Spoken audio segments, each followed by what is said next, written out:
¿Qué tal están? ¿Cómo ser uno mismo? Este es el tema que voy a tratar en este vídeo, que espero que sea de su agrado, y voy a realizar una serie de reflexiones, de análisis, de comentarios sobre la realidad de ser uno mismo. Pero en primer lugar hay que decir que es un viaje de autodescubrimiento y autenticidad. Tenemos que procurar ser auténticos, realmente saber cuáles son nuestras pasiones, nuestras fortalezas, para de esa manera desarrollarnos de mejor forma. El problema es que hay mucha gente que no sabe lo que quiere en la vida y se deja llevar y arrastrar por la corriente de la vida, por lo que dicen los demás, etcétera, no teniendo una personalidad propia definida o muy definida al menos.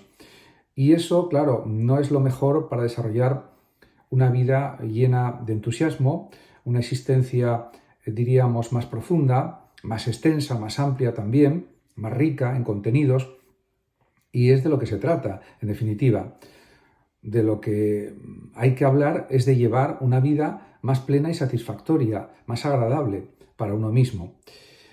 Esto, por supuesto, puede parecer un desafío monumental, imposible de conseguir, pero realmente no es así, porque es verdad que hay muchas presiones externas, la sociedad vivimos en un ambiente en el que lo que predomina es la superficialidad, el despreciar la realidad, las cosas, el no dar importancia a nada, pero en realidad sí hay cosas que son importantes en la vida.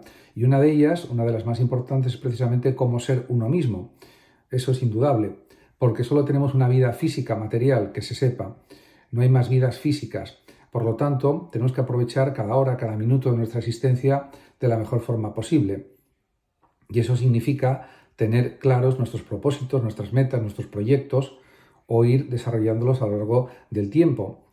En consecuencia, es algo lograble el ser uno mismo, pero requiere un esfuerzo por parte de la persona. No es algo que venga dado de forma gratuita o de forma sencilla.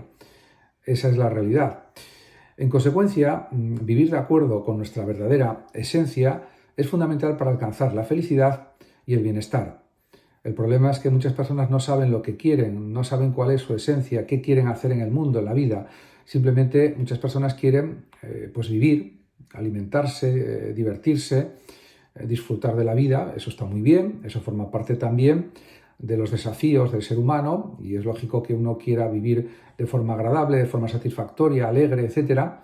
Pero también es verdad que una vida que no desarrolle diríamos, los sueños que uno tiene, las cosas que uno quiere hacer en la vida, es una vida reducida a su mínima esencia o es una vida incompleta, una vida que no es la que mejor podemos llevar, porque siempre nos quedan cosas en el tintero que podríamos haber realizado y que formaban parte de nuestra identidad y nuestra esencia y que en ese caso pues no se cumplen. Por tanto, no se trata de tener millones de propósitos o millones de metas, pero sí se trata de buscar realizar las metas esenciales para nuestra vida, los proyectos, de perseguir nuestros sueños, como dicen pues cineastas, psicólogos, psiquiatras, etcétera, perseguir nuestros sueños, esa es la definición. Por lo tanto, deberíamos vivir, si queremos, lógicamente, porque esto es una simple proposición, deberíamos vivir una vida que refleje quiénes somos realmente. Y para eso lo primero es conocerse a fondo, conocer cuáles son nuestras aficiones, nuestros gustos, nuestras habilidades, nuestras fortalezas, también nuestras debilidades, porque todo cuenta. Y generalmente hay que potenciar nuestras fortalezas. Y si tenemos talento o talentos para determinadas cosas en la vida, pues centrarnos más bien en esas fortalezas, en esos talentos, porque ahí obtendremos mejor rendimiento para nuestra vida. Y eso, pues, hay muchos libros sobre esa cuestión, artículos, etcétera, infinidad de ellos, que hablan sobre esto. En definitiva, conviene reflexionar sobre nuestros valores, intereses, metas y pasiones. Porque una vida sin pasión, pues parece que no tiene mucho sentido. Ya lo decía el propio Hegel, un gran filósofo idealista alemán, el creador del idealismo absoluto, lo decía también Aristóteles, y hasta el propio Descartes, que era un filósofo racionalista, el creador del racionalismo moderno, también daba pues una considerable importancia a la pasión, dirigida, eso sí, y controlada por la razón, en el sentido de que las pasiones no nos impidan vivir adecuadamente. Pero un cierto nivel de pasión en la vida, de entusiasmo, de energía, siempre es positivo, porque si nos apasionamos vivimos más felices. Por lo tanto, hay que pensar sobre estas cuestiones.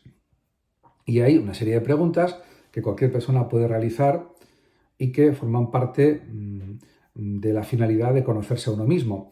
Por ejemplo, ¿qué es lo más importante para mí en la vida? Puede ser una sola cosa, una sola actividad, pueden ser varias, pero hay que detallarlas e incluso escribirlas en un cuaderno, etcétera, o tenerlas presentes en las notas del móvil o donde sea, o de las dos maneras también, en la agenda, etcétera.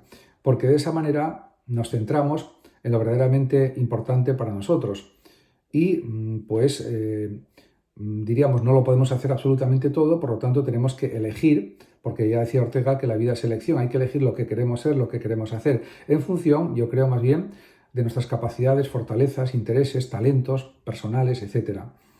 Y, por supuesto, otra de las grandes preguntas que se pueden realizar siempre en estas cuestiones de la motivación para ser uno mismo es qué actividades me hacen sentir vivo y motivado, porque son actividades ilusionantes para uno mismo y que pues podemos decir que nos llenan de alegría, de pasión. Entonces esas actividades son las que realmente podemos desarrollar. De hecho, hay distintos vídeos en YouTube y en otras plataformas que hablan de estas cuestiones. Por ejemplo, una de las cosas que siempre se dice es que para saber cuál es nuestra pasión se puede pensar lo siguiente: ¿qué haría una persona si le tocara un premio de lotería multimillonario, por ejemplo, de 50 millones de euros, 30 millones de euros, 20 millones de euros, con lo que ya tendría la vida ya, diríamos, financiada para siempre, ya podría dedicarse a lo que quisiera en la vida? Pues a lo que se dedicaría esa persona con ese premio de lotería de 20 o 30 o 40 millones de euros, vamos a poner, pues esa sería la auténtica pasión de esa persona, o serían las auténticas pasiones de ese sujeto. Y eso es algo clave, porque por esas actividades no se le pagaría, porque ya tendría la vida resuelta con el premio de lotería. Por lo tanto, ahí está demostrando lo que esa persona quiere hacer. Por ejemplo, en un caso hipotético, una persona puede decir, pues quiero dedicarme a viajar por todo el mundo y a conocer lo más posible todo el mundo. Y a la vez, por ejemplo, escribir libros. Pues serían dos pasiones que podría desarrollar, digamos, de forma máxima, en la medida de sus posibilidades, lógicamente. Por lo tanto, diríamos que incluso se pueden probar distintas actividades a ver cuáles resultan mejores para uno mismo. Y para una persona puede ser, por ejemplo, dedicarse a pintar, a dibujar, a hacer esculturas. Para otra persona puede ser, por ejemplo, escribir, pues hacer vídeos, por ejemplo, viajar, etcétera. Y bueno, pues hay distintas motivaciones, distintos intereses, distintas pasiones. Pero probando las cosas se sabe si a uno le gusta realizarlas o no. Si no se prueban, no. Y luego hay otra forma de saber cuáles son nuestras pasiones, que es lo que realmente nos gusta más, porque si dedicamos mucho tiempo a algo y seguimos siendo persistentes en el tiempo, en esa actividad, eso está demostrando que nos gusta esa actividad, porque si no, no la seguiríamos haciendo.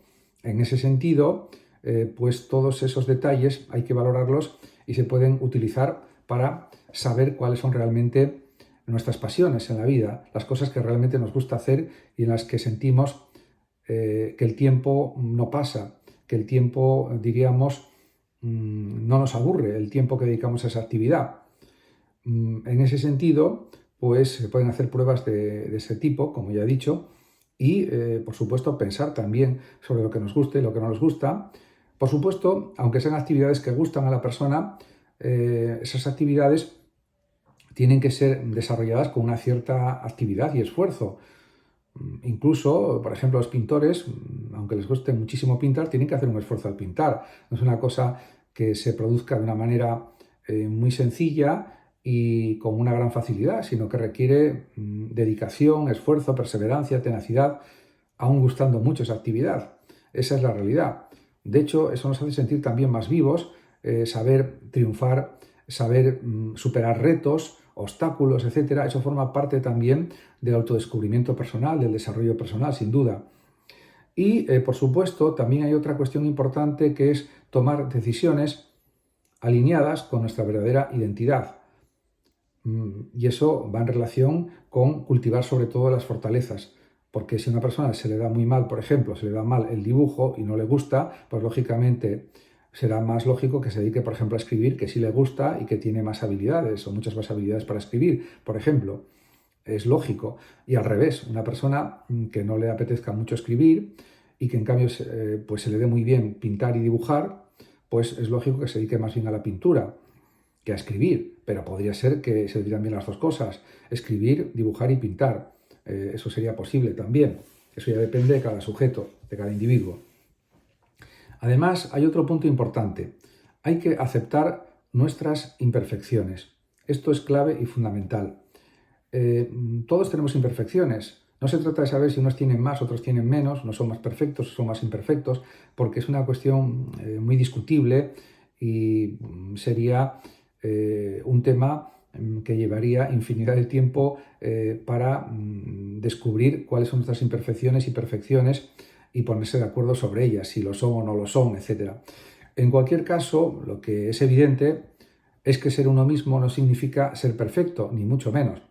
Otra cuestión diferente es que se busque la excelencia, que se busque hacer las cosas de la mejor forma posible, eso por supuesto, pero todos tenemos imperfecciones y peculiaridades que nos hacen únicos. Y también habría que decir que las debilidades nos hacen especiales, porque incluso Napoleón, incluso Octavio Augusto, incluso Newton, incluso Descartes, Leibniz, otros grandes filósofos, científicos, inventores, etcétera, tenían una inteligencia descomunal, increíble, pero también tenían defectos e imperfecciones. Por lo tanto, no por eso los ponemos en un rincón y los despreciamos, todo lo contrario. Todos los grandes hombres han tenido debilidades, aunque hayan sido grandes hombres o grandes mujeres. En ese sentido, eso hay que aceptarlo y reconocerlo como propio de nuestra identidad, de la persona única que somos en realidad, etc. Por lo tanto, también es importante reconocer nuestras verdaderas emociones y deseos y de esta forma ser honrados con nosotros mismos y con los demás también, podríamos decir, pero sin juzgarnos a nosotros mismos tampoco. También es importante ser sinceros con los demás, mostrando nuestra verdadera personalidad, sin miedo al juicio o a la desaprobación, porque uno es dueño de su propia vida y es libre para tomar sus decisiones, acierte o se equivoque, y los demás no son quien para juzgar las decisiones de una persona, porque él es libre en su vida y puede tomar las decisiones que él desee, que él quiera, y no hay por qué explicar cada decisión que uno toma a los demás, porque, en primer lugar, muchos no lo entenderán y otros les dará igual. Por lo tanto, cada uno tiene su propia vida y no tiene por qué dar explicaciones de la misma. En consecuencia, también es importante rodearse de personas que acepten pues la forma de vida de uno y que sobre todo apoyen a la persona. Por otra parte, la identidad de una persona se basa en buena parte en desarrollar aficiones, intereses, metas, proyectos, porque de esa forma perseguimos nuestros sueños de forma consciente, de forma deliberada, y llegamos a ser nosotros mismos realmente. Porque, como dice, por ejemplo, también Nicolás Abagnano, un gran filósofo existencialista italiano del siglo XX, en su libro sobre el existencialismo, pues realmente él considera que tenemos una misión en la vida y por lo tanto es un existencialismo positivo. En ese sentido, él también insiste en que tenemos que desarrollar nuestra misión, lo que queremos hacer en la vida, porque de esa forma estamos autenticando nuestra existencia, estamos desarrollando la verdadera esencia de nuestra vida, si no quedaríamos incompletos, estaríamos sin realizar. O sea que la cuestión de autorrealización humana, a través del cumplimiento, del desarrollo de proyectos, de metas, de propósitos, etcétera, pues de la realización de nuestros sueños, en definitiva, eso es lo que da lugar a una realización existencial verdadera, independientemente de la finitud, de la mortalidad, que por supuesto está ahí presente y en la que insiste muchísimo Nicolás Abagnano en su libro sobre el existencialismo, Introducción al existencialismo. Realmente esa es la realidad. Por lo tanto, está claro que dedicar tiempo a actividades que nos apasionen nos permite conectar con nuestra verdadera esencia. E insisto, una actividad nos puede apasionar y requerir mucho esfuerzo o muchísimo esfuerzo. No pasa nada porque hay tiempo y hay que ser constante, etc. Y, por supuesto, enfrentar el miedo a los juicios. Por la vida hay que moverse sin miedo a nada. Eso lo dicen mucho los psicólogos y los filósofos a veces también. Y realmente, pues esa es la realidad. En definitiva, también hay que practicar la autocompasión con uno mismo, ser amable con uno mismo, porque a veces nos exigimos demasiado a nosotros mismos. Y por lo tanto, ser paciente en el proceso de autorrealización de la propia vida, de ser como uno quiere ser y de conseguir lo que uno quiere lograr. En definitiva, todo esto es lo que compone cómo, diríamos, desarrollar nuestra propia vida como ser uno mismo, podríamos decir. Muchas gracias a todos por su atención y hasta mi próximo vídeo. El que lo desee puede compartir este vídeo, darle like o suscribirse a mi canal de YouTube. Hasta siempre.